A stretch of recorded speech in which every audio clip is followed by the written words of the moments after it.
दोस्तों सोचो जरा, आप सुबह उठ के वोटिंग करने जाओ बट वोटिंग ऑफिसर आपको बोले कि आपका नाम ही वोटिंग लिस्ट में नहीं है। तो ऐसा ही कुछ होता है वेस्ट बंगाल में। 91 लाख लोगों के साथ ये सेम ही हुआ वेस्ट बंगाल में। 9.1 मिलियन लोगों के साथ जिनका नाम वोटिंग लिस्ट से हटा दिया गया। ये कोई छोटी गलती नहीं बल्कि एक प्लान्ड मर्डर है डेमोक्रेसी का।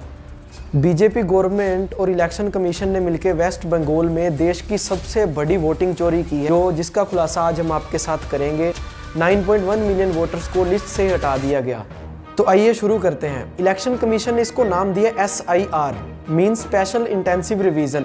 SIR का मेन मोटिव इलेक्शन कमीशन का था कि जो भी फेक वोटर्स हैं या जो भी फेक वोट डालते हैं उनको वोटिंग लिस्ट से रिमूव करना। बट ऐसा नहीं हुआ, बल्कि 91 लाख लोग जो इनडायरेक्टली, जिसको अपने बोले कि जो बीजेपी गवर्नमेंट को वोट नहीं देना चाहते थे, कुछ इस प्रकार से उनको रिमूव कर दिया गया कि जबकि वो सुबह वोट देने गए तो उन्हें पता चला कि हमारा नाम ही वोटिंग लिस्ट में नहीं है। वेस्ट बंगाल में वोटर बेस है 7.66 करोड़ का, जो कि अब कम होकर सिर्फ 6.74 करोड़ के रह चुका है। 12% voters West Bengal voting list से गायब कर दिए गए। सिर्फ 91 लाख में से 29 लाख मुस्लिम वोटर्स डिलीट हुए, जो कि 34% रेशो बनता है, जबकि उनकी पॉपुलेशन ही सिर्फ 27% है उस स्टेट में। बिहार में 47 लाख, तो उत्तर प्रदेश में 2 करोड़ वोटर्स को रातों रात ही वोटिंग लिस्ट से हटा दिया गया।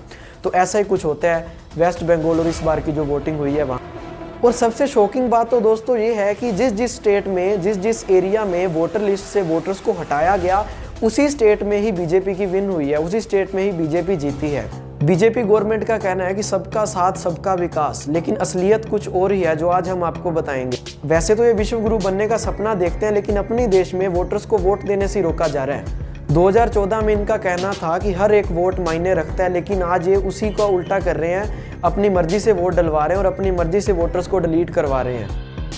एक रियल स्टोरी जिसमें 65 साल के अब्दुल अली, जो कि मुस्लिम फैमिली से बिलोंग करते थे, वोटर लिस्ट में से उसका नाम और उसके बच्चों का नाम कटवा दिया गया। सिर्फ उसकी वाइफ का नाम वोटर लिस्ट में बचा। तो ये कोइंसिडेंस तो हो नहीं सकता कि सिर्फ उनकी वाइफ का नाम वोटर लिस्ट में बचा हो और उनकी ऑल फैमिली का नाम वोटर लिस्ट से गायब कर दिया गया। अब्दुल अली का सिर्फ एक केस नहीं है, ऐसे बहुत से केस अलग अलग स्टेट में हो चुके हैं। आज बंगाल, कल पंजाब, महाराष्ट्र और फिर राजस्थान, ऐसे धीरे धीरे करते हर स्टेट जहां पे इनको अपनी गवर्नमेंट लानी है, क्या वहां पे भी ऐसे ही करेंगे? वोटर लिस्ट में से वोटर्स का नाम हटा दिया जाएगा? तो क्या मोदी सरकार और इलेक्शन कमीशन इसका जवाब देंगे या इससे भी वो भागेंगे? अगर आपको कुछ इन्फॉर्मेशन बढ़िया लगी हो तो ये वीडियो को शेयर करें, ज़्यादा से ज़्यादा कमेंट करें और कमेंट में ज़रूर लिखें कि हाँ, मेरा वोट मायने रखता है।